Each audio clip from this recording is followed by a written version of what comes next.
I'm Kate Bogg, one of many lanterns. Last time you were here, we made a spray and a powder to cleanse my house. Now that it's all spiritually squeaky clean, it's time to do the next logical step, which is to put some protections down. We're gonna make another powder, because I love them, and we're gonna make an itty bitty witch jar. I'll go through the ingredients and the logic behind the ingredients, but I'm not gonna tell you everything that goes into this because you don't have the right to know the passcode to my burglar alarm.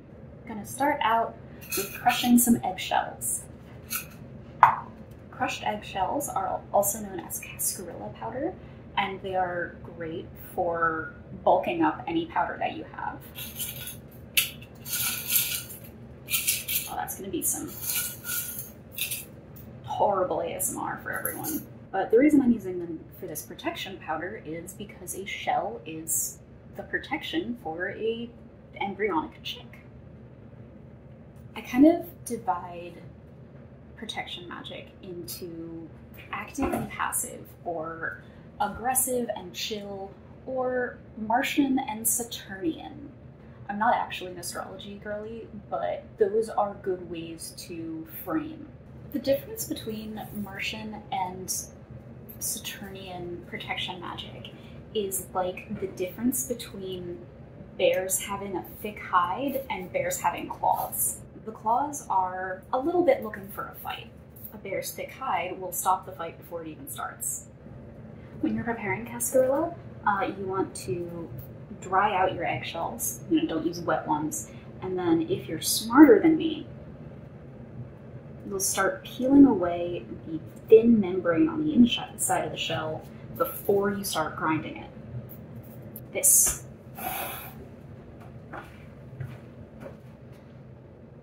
thin little membrane. The goal of this powder is to be my Saturnian layer of defense.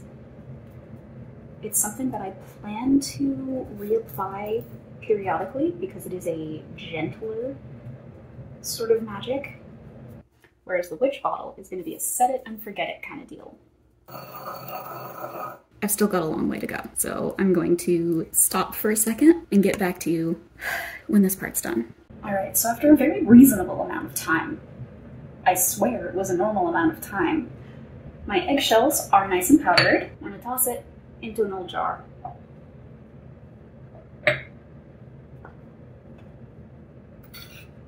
Next up, salt. I know I said that salt is a more aggressive cleanser in the cleansing video, but when it comes to protection, it's a little more gentle. So it hangs out here in Saturnian powder zone. We're also gonna add some bay leaves, and then some cloves and allspice.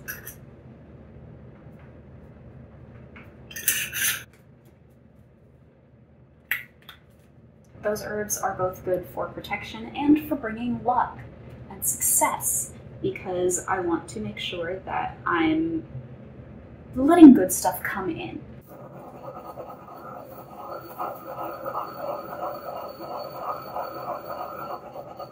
In general, when I'm making potions and powders and mixes and sprays, I just prefer to use stuff from my kitchen. I don't like having materials that are witchcraft and magic exclusive, and I think that's mostly because I don't want to store the non-food witchcraft items with the food witchcraft items, but also I don't want to go to two different storage spaces when I want to cast a spell.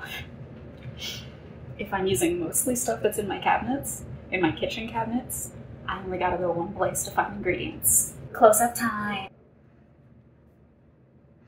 My next ingredient is another not technically eatable one, and it's a tiny little twig of a blackberry bush. Blackberry bush.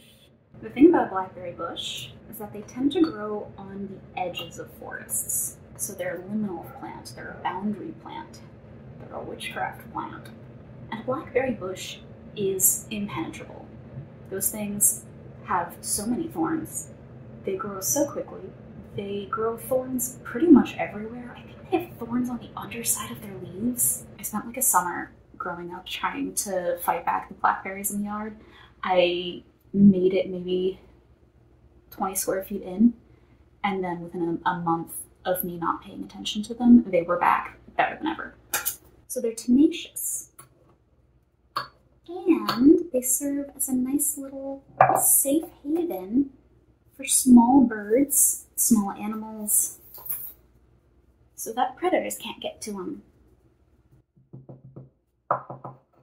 And I do very much want to bring that vibe of safe things, gentle things can come in and be protected here. There are some kids in my neighborhood who like to play on my porch. We're a bunch of townhomes. The kids like to run across all the porches. And I don't want this protection to make them feel like they're not welcome. They're cool kids. They're nice kids. And if they're hanging out on my front porch, they're never going to egg it because they like us. Now, watching me struggle with this stuff, you may be inclined to ask, hey cat, why don't you just use the blender?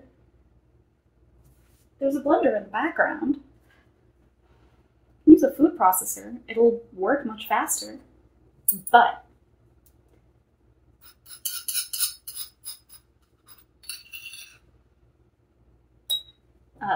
the food processor, even the smallest unit, like the smallest container of it, is still really big and feels too big for a lot of what I'm doing. Also, sometimes I'm using non-food things in my powders and incenses and oils and nonsense. And if I put non-food things in the mortar and pestle, I can clean it really good and see every part and make sure it's cleaned. And if I ruined it somehow, it was a $30 mortar and pestle, and I can probably get it for cheaper now. If I put something not food in the very nice blender that my partner owns, and I ruin the blender forever, or like I put something not food in there and like it never really fully comes out because it's like caught in a crack somewhere, that's expensive to replace. So last handful of ingredients. We have black salt. I got this from Sabbat Box, if any of y'all remember Sabbat Box. RIP to a real one. Putting just a little bit of black pepper. Not a lot, because this isn't the aggressive one. And some actual charcoal.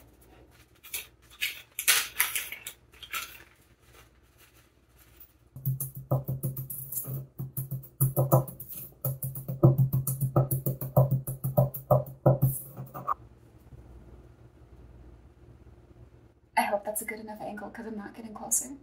Here is my little protection powder. I'm going to pour it out in a line in front of my front and back doors and outside of the windowsills on hopefully all the windows. Definitely the first floor windows.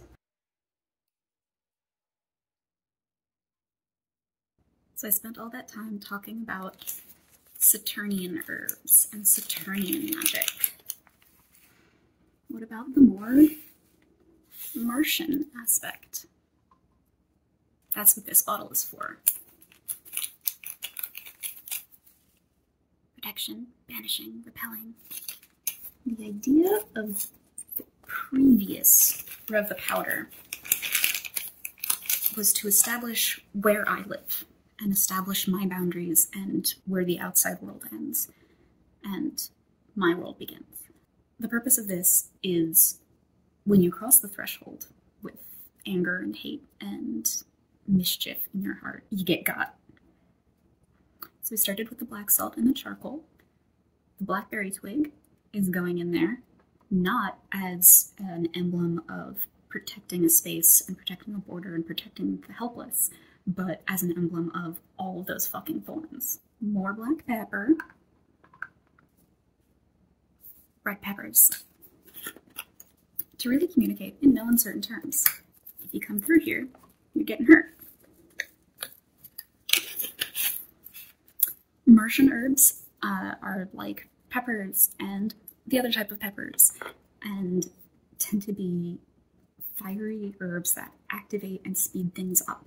If you want to make basically any potion, powder, magic, sachet, whatever, work faster, add an appropriate Martian herb.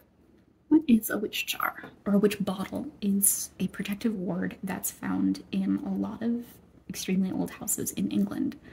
Even today, like, you'll still, if you're demolishing an old house or you're remodeling a house that dates back to like even 1600s, maybe 1700s, you'll find a bottle full of nails, vinegar, piss, needles, threads to catch all of the malignant energy and any spells that a witch has cast on you.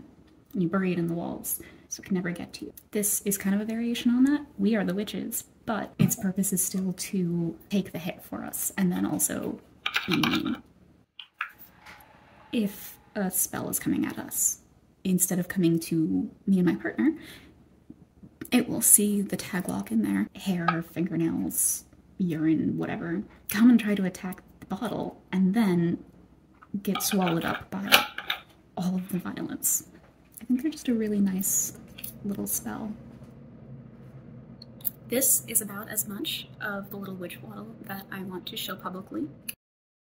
There may be little incantations inside. There may also be prayers to spirits that I really like and gods. There may be sigils. Who's to say? But now this section is over. Thanks for joining me, friends, as I boost up the protections on my household. I hope you enjoy doing this sort of spell work with me, joining me on a little adventure, seeing why I do what I do, and hearing about some of the historical and folklore basis. Catch you later, friends. Catch you later, lanterns. Oh my god, I can't believe I never thought of that. Oh my god. Catch you later, lanterns.